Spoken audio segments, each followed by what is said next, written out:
Buddy, Dustin Smith with Assurance Technologies here. How's everybody doing this morning?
for me. I come over here and I place that F-scan line there. Now you'll notice, and I've said this in many different webinars and probably to a lot of you, if you've been through training with me, is that if I'm doing a semi-automated program, I'm going to do the quickest system possible to get my program up and running, which means I don't want to place the focus point. I want the machine to place the focus point for me. So I'm going to do line intersection point or 2 circles to get my system created, so my program's up and running. And then after my system is going to be the origin of Z. So that's why you see I have multiple systems in my program, is that I have a locating system that I don't have an origin of Z. Then I create my origin of Z system, and then I'll go create a datum system and so on to really fine tune my system. But when I'm running this semi-automated, I want to get it up and running as quick as possible. So now when I hit continue, the camera zooms in, takes a focus point, it'll zoom back out, it'll go get my datum B diameter on the outside.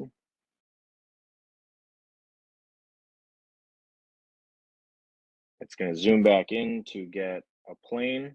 Now datum A on this blueprint that I'm looking at is on the bottom face. It's actually sitting on the glass, but I wanted to get an origin of Z on the actual part.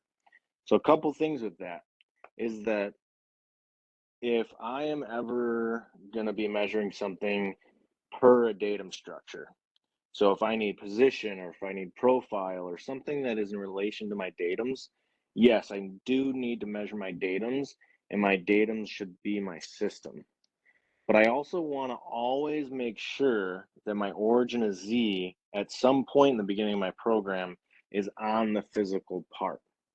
Because if our part varies in height for some reason, the origin of Z will bring our program up and down with that origin of Z. If we just set an origin of Z to the glass because datum A is sitting on the glass right now, and our part fluctuates in height, our whole program focus might be off. So no matter what you do, if you have multiple systems, just make sure at some point in the beginning of your program is that you have an focus point or a plane on the physical part as an origin of Z. And later on, we can go and make a system of datum A, B, C, whatever it is, with the microview glass, or if you are able to actually physically measure datum A, you can see with the camera, awesome, go ahead and do that. That's your best bet on there. All right, so I brought this program from my inspection lab over to my training room. The program ran fine, but it's still a semi-automated program, so there's one more step we need to do. We need to make this a fully automated program if you have fixturing for it. So we talked about this in a previous webinar about loading in a DXF to write a program off of this. So we can do the same thing where that runs semi-automated, transferring a program. We deleted the reference system. We ran it semi-automated. Now we need to insert a reference system for my new machine. So I'm going to right click on the very first feature of my program, and I'm going to say insert here. Whatever you right click on the features list and you say insert here, you're going to start writing in your program above that feature. So I'll do it down here so you guys can see. I right clicked on the system. I say insert here. I get that dash line going right there. So that's where I'm going to be writing in my program. I'm going to right click all the way up here, insert here. If you insert anything anywhere in your program, make sure you are very cautious of what you're inserting. If you have any fixturing or if you have any move through points or touch probe movements in your program, because depending on where you add move through points to your program, if you insert something above it, it's not going to get to those move through points yet. So just be very cautious using insert here. So I inserted above my first line. I'm going to come down to my recall button. So I'm going to go ahead and select recall. And I have all these different options that I have here. So I'm going to recall my reference system, but you notice that I have microview glass, I have my stage square, I have an Elgin stage square, I have an Elgin threaded hole plate. These are all different things that I've stored, because you can measure a feature and store it. I've talked about that in previous webinars. Feel free to shoot me an email if you've never stored these features before, but I'm going to recall my reference system. So I inserted my reference system. So now this program is still not fully automated. There's one step that everyone forgets. And I get this email all the time. Hey, I right-clicked and I inserted the reference system, but it's still semi-automated. You need to highlight everything underneath that system to your next system. You need to right-click. You need to go to Set System. And you need to tell it to look at your new system. So before I do that, take a look at this. If I click on line 2 and I come up to my summary window, it says my parent system is still MCS. That's my machine coordinate system. So line 2 is still looking at the machine coordinate system. It's not looking at system 11 right here. So I need to highlight these that are all looking at my machine coordinate system, right click on them, set system to my new system 11, which is right there. So I'm good to go. So I click OK. So now when I look at these, my parent system is system 11 and I'm good to go. So now when I right click on this, it's fully automated. So transferring a program, the steps you need to do if it's fully automated is that you need to delete the reference system. So your very first system, delete that, whatever it is. It could be your stage square system. It could be your stage glass, whatever it is, delete that. Run your program once semi-automated so your machine knows where the part is on its stage. And then you can right click on your very first feature, say insert here, insert a new reference system, and then remember the last step. Highlight everything down to your next system, right click, set system, and tell it to look at your new system right there. So now I'm going to go back and I'm going to delete the system again so we get a semi-automated program again. This morning I woke up and my first thought was, you already talked about this in a previous webinar, but I could not find if I did talk about it in a previous webinar. So I'm going to talk about it again today. And if it's replaying or if you didn't attend the last one, awesome, it's new information. So if we have a semi-automated program, there are some ways that we can make it easier for our operators to run those programs. Or if you're a customer, like I have one out in West Chicago, that they run this program once a year because it calibrates some hard gauging, like custom hard gauging for their parts. So if you're running it once a year, you don't exactly remember what you did the last time, a year ago. So we could do things like if I right click insert here at the beginning of my program, I could use things like the A with the question mark. It's a prompt. So it could say measure left edge, yada, yada, yada. But if I don't want to do something like that where a prompt comes up and I want to have less things popping up while the operators are running, I could come down here and right click to the inputs and go to edit prompt. So what this is in my features list. In my features list, I go down to my inputs, my very first input, and I right click and I go to edit prompt. And this display will pop up when the tools need to be located manually. So here I could say measure left edge of top left corner of square.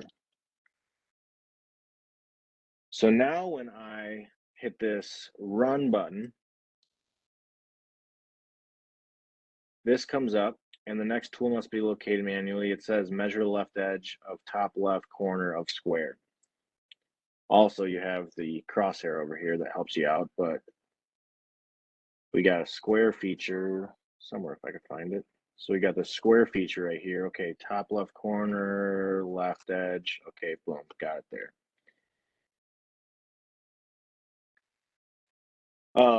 Just saw some things, chat box. Does anybody Does anyone use OCR text in the feature tab to take a stitch snapshot and insert the snap into the command line? Oh, that's doubling up on a couple of tricks right there. I'm sure we'll have time to go over that. Yeah, the OCR text feature, I talked about this in the last webinar I did.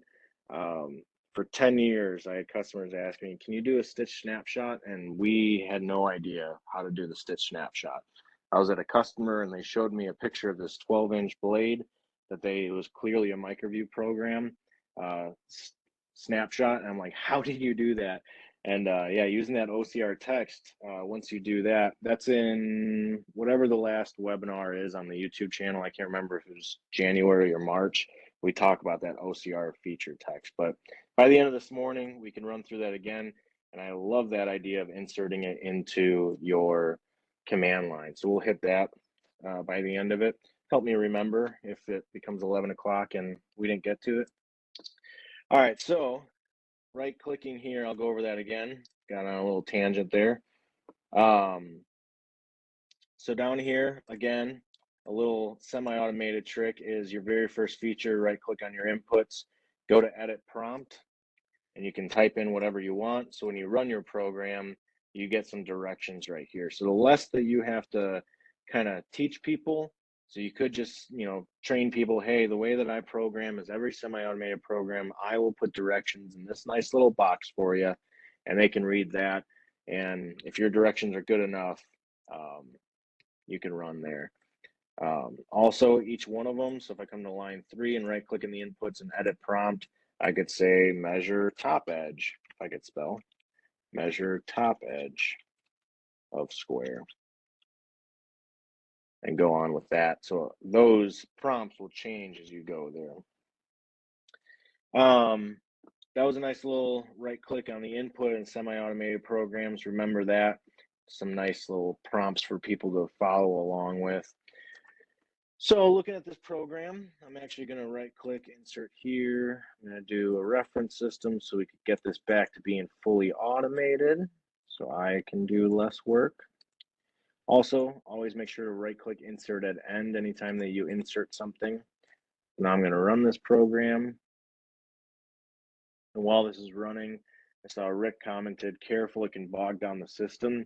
Yeah, so when you use that OCR text, and create a stitch snapshot out of your whole part, depending on how big your part is, it could take a long time to process that picture. Depending on what computer you guys have, obviously more processing power, the faster that stitch snapshot will go. So just be cautious with it. Try it out when you get a chance. All right, so a couple things that I wanted to talk about exporting. So exporting, I've had a couple customers that have switched over their server to a different server. They got bought out by another company. So now they're going from company ABC to the parent company DEF. So now we're getting a new shared drive, a new quality drive, whatever it might be. So things to make sure that you have set up either for that, or if you've never exported features before, organizationally wise. When I create, let's jump over and come back to my software. Let me come to my file path here. So when I go to create a file path of a new customer, we just installed a new machine, I will do something like this, where not on the desktop, because if your program or if your computer dies and all your programs on your desktop, those are gone forever. So make sure you save your programs and all your data on an external drive, or save it on the shared drive somewhere where it's safe. So I'm gonna, let's say I was on the shared drive, I'm gonna make a microview folder. I'll open up that microview folder. Inside here, there's a couple different ways that you could do it. We could start right off with part number, that, and then we open up the part number folder, and inside this part number folder, you'll have your program, you'll have your exports, you'll have some work instructions, something like that. Some other customers, they have actually preferred something like this, where we will do the microview folder, Then we'll have the program folder. We'll have the data folder. And then we'll have work instructions. So those are separated. So in this data folder, maybe we would have a part number with everything there. So a lot of different things in there of how you guys want your file path to go. But now we have this program set up where I'm going to go to data and I'm going to create a folder in here for my part number. So we have somewhere to send that data to. This program, I don't really have anything exported yet. So let's go through the steps of exporting. I'm going to come measure some of these radii.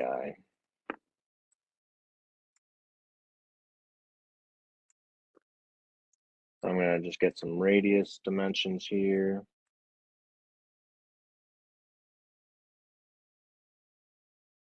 Some things like this, I'm glad this is popping up. So many different pixels of gray values, white values, that the MicroView doesn't know what it's trying to pick up on. These guard bands are the search window for that different contrast. So we have to do some different lighting options here because it's not seeing a nice crisp edge going on there, and there's too much going on that in that window. So I'm just going to quickly come over here and switch over to the outside ring light. Didn't really help me much there, so I'm going to switch over to the inside ring light. And instantly, just like that, switching the ring lights, boom, I got really good contrast right there. So now I can come get these different radii. I'm going to flip my arrows because there's less noise going on, less kind of different pixels going on from the inside of my feature to the outside of the feature.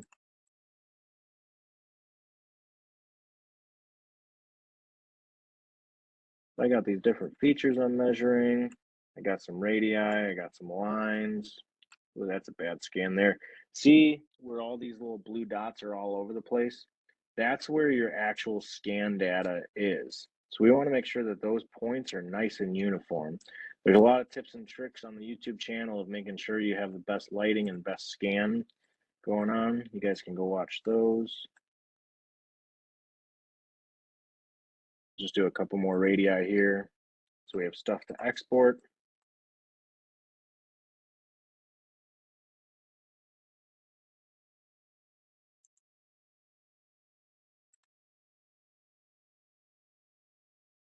All right, so I'm going to do this radius. I'm going to hold down control now and select these other because these 4 radii on my blueprint have the same dimension to it, similar features. I'm going to type in my nominal. It's supposed to be 135 plus or minus 5. I close that. So now those are toleranced. I can hit F4 and it opens up my exports tab. Remember, this is just telling MicroView what we want to export. So I just want to export my radius. This information still doesn't go anywhere. We're going to tell MicroView later where we want it to go. I'm going to click on this radius and I'm going to click on this radius, holding down control, because these 2 radii are the same feature, same tolerance. I'm going to go to tolerances, go to radius. This is supposed to be 250 plus or minus 5. I type in those tolerances, boom, there. So I'm going to hit F4, get my exports labels, and I want to export that radius. And then let's say that this one is supposed to be a straightness call out. So I'm going to come over here to my, open up my tolerances window. Any GD&T that can be applied to a line will be right here. So I'm going to select my straightness. I'm going to say this is supposed to have a 1000 straightness call out onto it. Close that, and again, open up my exports and say that we want my straightness call out. So now we're all set up. Told MicroView what we want to export, and now we have to tell it when and where we want it to export. So if I'm going to come to tools and I'm going to come to playback options. So I go to tools, playback options, this window pops up. So here at the top portion, if you guys know exporting, no matter what you like to do, if you like to have it during run, or after run confirm, you select one of those. I like after run confirm because I like the option of saying yes, export, or don't export. And let's go find my file path. Go to desktop. This would be your shared drive. Go to microview, go to data, part number. And so now I'm going to call this part number. And then remember, type in .xls to get an Excel sheet. If you don't type in .xls, you'll get a text file, and that'll be hard to use with anything else. You saw a question over here. The example of exports, say comma, comma, comma, looks like this, and tab new line looks like that. We usually try different exports till we find a proper one. Kind of time consuming. Correct, yeah. So down here, so I'll get there to the delimiters real quick. If I like to use run separators, I'll show you what that looks like.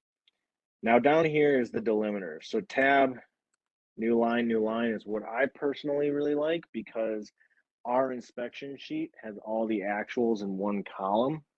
So if we have dimension 1 in row 1 and we have the actual in column B, I can copy everything and paste it into our inspection report. All of your inspection reports are different. Everybody has their own inspection report. If you guys have to fill out customer inspection reports, those are different, obviously. So the best that you can kind of find the format that works for you, the better. So tab new line, I'll show you what that looks like, and I can click OK. Now let's say that you end up finding the format that you like of tab new line, tab space, comma, comma, comma, whatever you end up finding that you really like, and you want this to always show that. So when I click OK, I can come to Tools, New Program Defaults. So in the Tools drop down, you can come to New Program Defaults. We can come to our Export tab and say, anytime that I open up that playback options, I want it to look like this. Less clicking, the better, less changing. And then you don't have to worry about your operators remembering the way that they were supposed to have it go. And then we can click OK. Other things in here that we can find in these program defaults, this was another thing that I wanted to talk about, was your inches and millimeters. Let's say that ATI in 2024, we decided that we're going to go all millimeters. We're totally getting rid of inches. So we want to switch. What this does is that every time I open up the program, it's going to come to inches or millimeters. It's going to open up in whatever I select here. So millimeters, it's always going to be that when I open up InSpec. You can also choose how many decimal places you want new programs to open up to. So we report to 5 in our lab because we have a really nicely controlled environment in there. So you can report to 5 with the microview. Millimeters, we're usually going to 3. But if you want your inspectors only reporting to 4 inches, this is where you can set your new defaults. Run failures. So I personally like to pause program if feature is out of tolerance if I'm sitting at the machine. Now we have some fixtures that can hold 120 parts. So we hit run once all the parts are loaded, and the program could take 45 minutes to run. I'm obviously going to walk away and go do something else.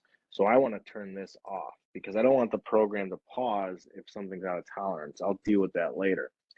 I do want the program to pause if a tool fails to measure, because if something fails to measure, it's not going to be able to finish the program, especially if it's connected to a system on there.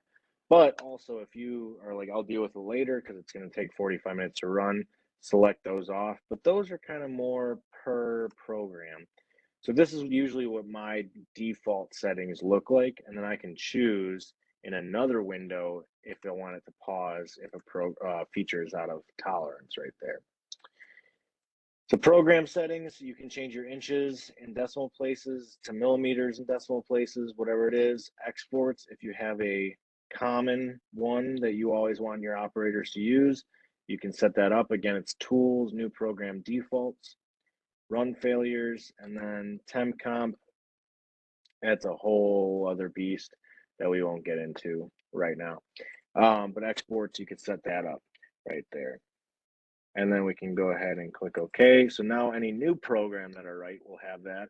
But let's say that this program, the customer wants 3 decimal places in inches, and only specific to this program. So I'm going to come to Tools, Program Settings. Again, this is the stuff that I want to encourage you guys to do, is come into here and start looking through all these different options and stuff. So right here, we're going to get to this later, but the separate camera and probes window. But I'm going to go to Program Settings. Now this specific program, I want to go to 3 decimal places in inches, and that's it. So now any program that opens up in the future will be that 5 decimal places that we set for new program defaults. But this specific program will always only report 3 decimal places in inches there.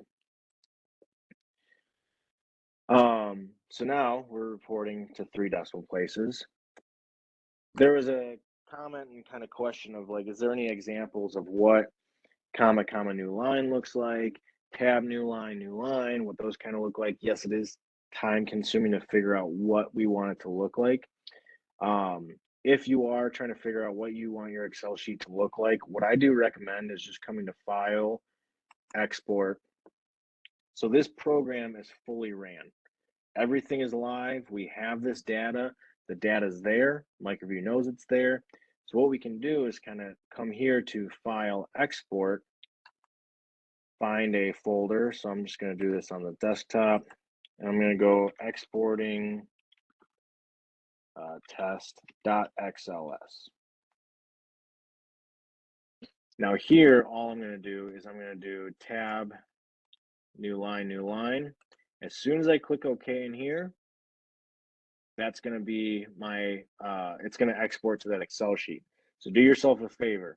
When you decide what this is on a piece of paper, go sample 1 is tab, new line. So do number 1 on a piece of paper and do TNN.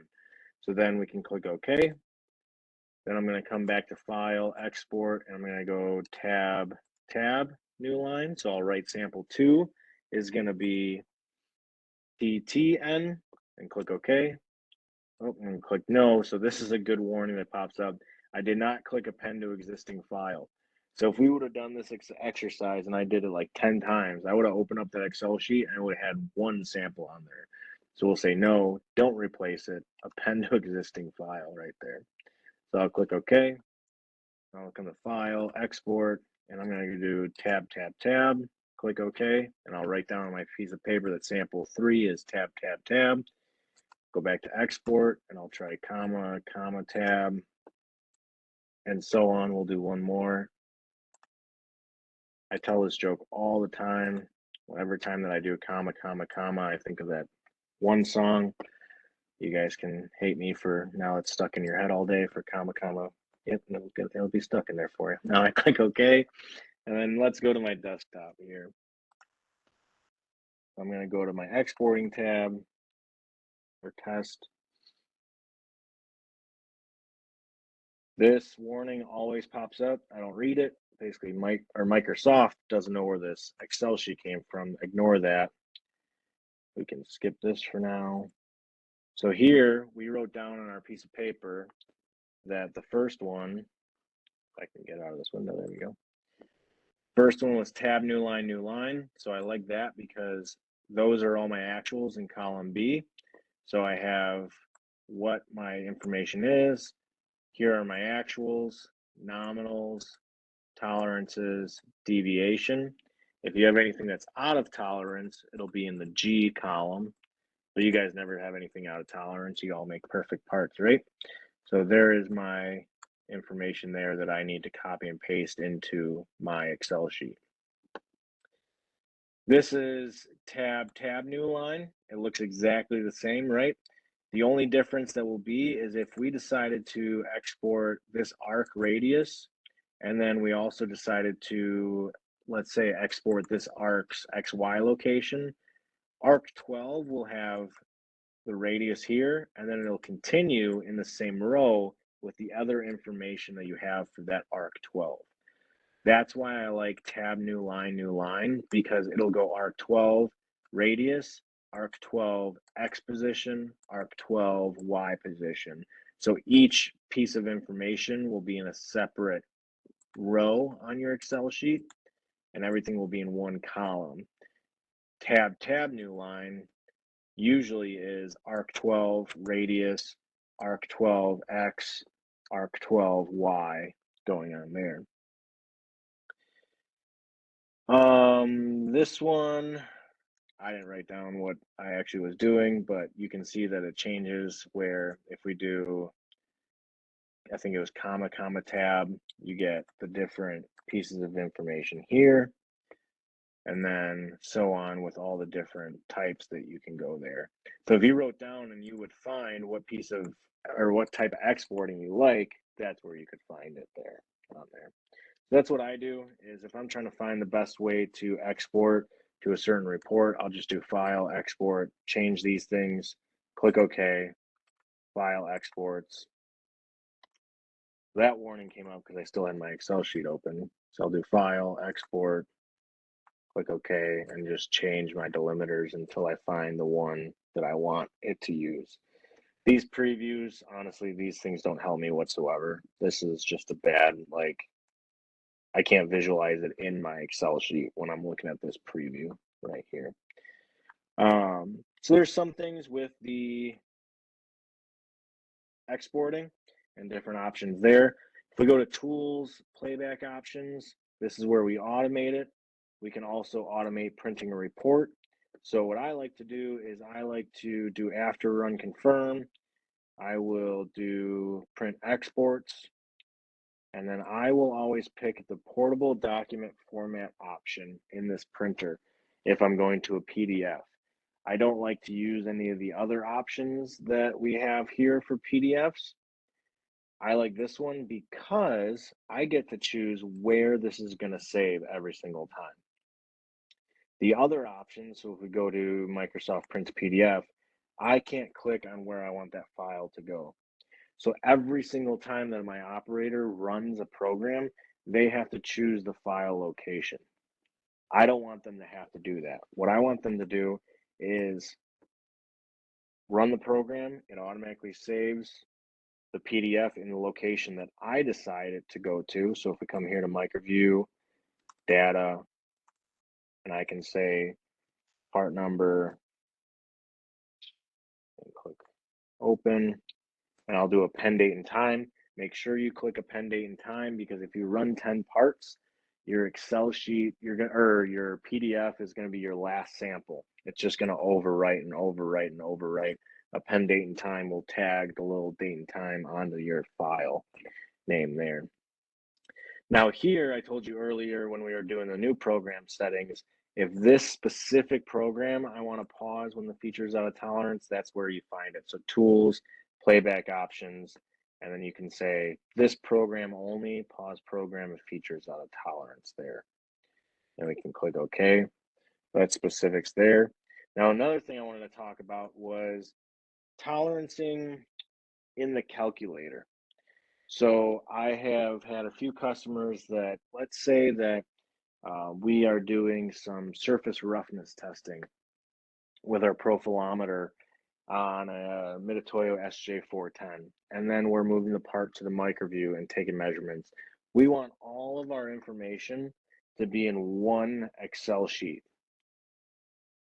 The easiest way to do it is to have some SBC software like MeasureLink from Mitutoyo or ProLink, where you can have multiple different pieces of equipment dumping data into one location, which is really awesome software from MeasureLink and ProLink.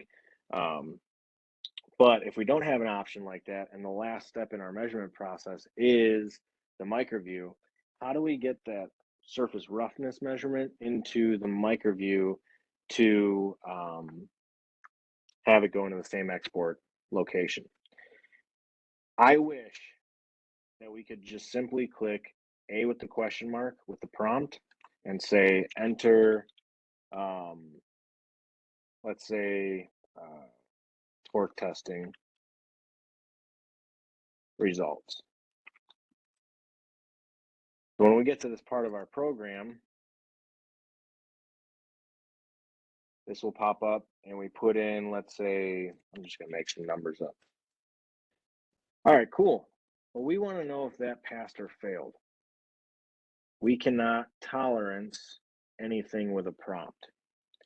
That would be the easiest way to tolerance some random input. We can still export this information. So I can say import or export the prompt and the input, and that'll go to our Excel sheet, but we still don't know if it passed or failed per some green check mark or something. So one workaround that I've found just to ease the need until we can find another way is that if we go to the calculator function down here, I come to this calculator function and I'm going to type in what is nominal. So let's say that nominal is 5.25, whatever we're trying to measure. I hit calculator. So that is nominal. I'm going to click OK. So I got this calculator function that now I can right click and I can go to tolerances. Now that's my nominal and I'm going to give it upper and lower tolerance. So we can tolerance the calculator function. So what I'm going to do with this is when the program is running, maybe this could be the very first thing we do. I'm going to go ahead and delete that calculator. I'm going to right click on line 2 and I'm going to say calculator function. I added it to the end, but starting to run out of time, so I'll get through this here. If we tolerance that, put in our upper and lower. Now when we run this program, what you'll have to instruct your operators to do is to right click on the calculator, go to edit expression, type in what they actually had as a result, click OK. That's the expression. Nominal is still that 5.25 and the actual changes. So the next time we run this, we right click on that calculator, go to edit expression, and let's say we got a really low number. Now it sees that it's out of tolerance. So that's one way that you could tolerance other inputs of things coming into your microview. Not the easiest flowing thing because your operators will have to remember to right click on that calculator function and edit the expression and type in, let's say 5.3, and then hit enter, calculates it, click OK. Now we got a green check mark up here, but at least you can see if it passed or failed in our log view. We have that option. So it is a workaround right there. One last thing I want to show you guys, and then we will get to that OCR text. I don't want to keep everybody's time. Everybody is busy, right? So I'm going to come to Tools, Separate Camera, and Probes window. Simply click on that. It says Inspect must be restarted for changes to take effect. So I'll click OK. I'm going to close out of Inspect. I'm going to reopen Inspect.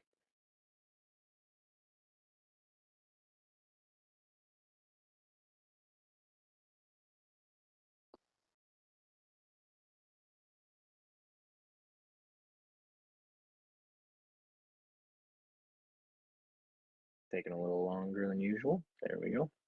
So now my camera window is separated from my software. So if we have another monitor, we can come here and we can click and we can have that open on there. So one thing to pay attention to though, yes, the camera window is bigger. The camera window cannot see more. So just because this window is bigger, it doesn't mean that it can see more. But the benefits of this is that we can, in more detail, see a larger image of this. So it's not seeing more of a camera, like field of view. We're just being able to see a larger image of what the camera can see. So if you have another monitor, you can have this on the second monitor and kind of run with that for different options. You will notice that your magnifications change. These numbers, the only thing that these numbers have to do with is the resolution of your monitor. And since that we made this camera window larger, it has a different resolution. So this changed from 17 to 29. It's still your first zoom stop. It's not seeing less, it's not seeing more. You're still good to go. Don't be worried about if these numbers change here. So let's say that you don't like this option. You can just go back to tools, separate camera, and probe window. Now this is a global change, so it's not going to change it per program. It's changing it for every program. So just be very careful, or take into consideration the rest of your team. If they like the camera window separated, if they don't like the camera window separated, it will change on there. So I'm going to go ahead and separate that or put it back, click OK. So again, you close out of this, we reopen up inspect, and the changes should have taken place.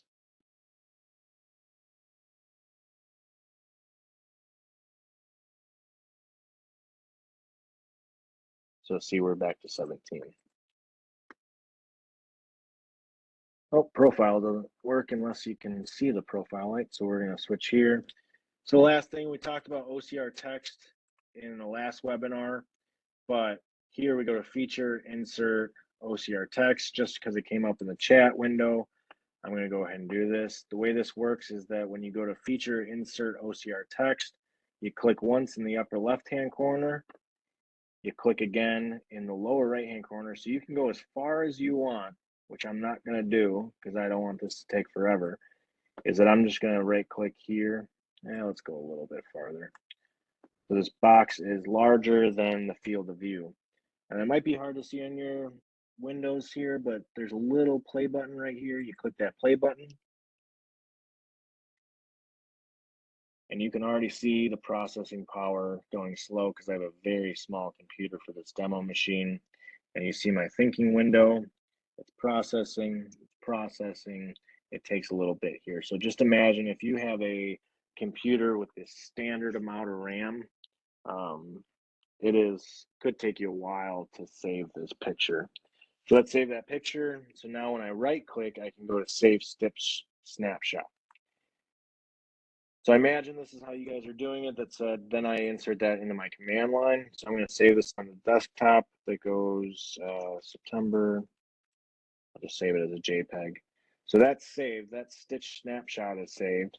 So now, during my program, I'm going to go to feature, insert, command line, go to my three dots right here. So now on my desktop, I can go to all files, find my picture, open that up, click OK. So now when my program runs, that OCR text stitch snapshot pops up, and you can put different directions on here and everything that you need to do. But I've never really thought about that. But yeah, that would save some time doing that. Really like that comment in the chat box. And I go back and open up my chat box, see if there's anything else that you guys have going on. Also, just to wrap up here, to respect your guys' time as we're just hit 11 o'clock. Remember, register for the quality show. You could scan this QR code, or you can go to our atiquality.com website, go to the events page, go to October, and take these times down. Wednesday, October 25th, 11 to 12, and Thursday, October 26th, 10:30 to 11:30. I'll be speaking in the Learning Theater. I'd really enjoy seeing some of you guys out there and meeting you guys at the show. If I haven't met you in person, scan this QR code, register for free, get our VIP code. It'd be awesome.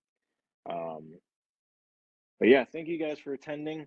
I want to let you guys go and respect your time here at 11. If you guys have any questions, you want to stick around, ask any questions in the chat box, please feel free to pop it in there. I really appreciate all you guys joining today. This will be up on YouTube probably by the end of the week. But yeah, I hope you guys have a great rest of your week, and we will see you guys soon.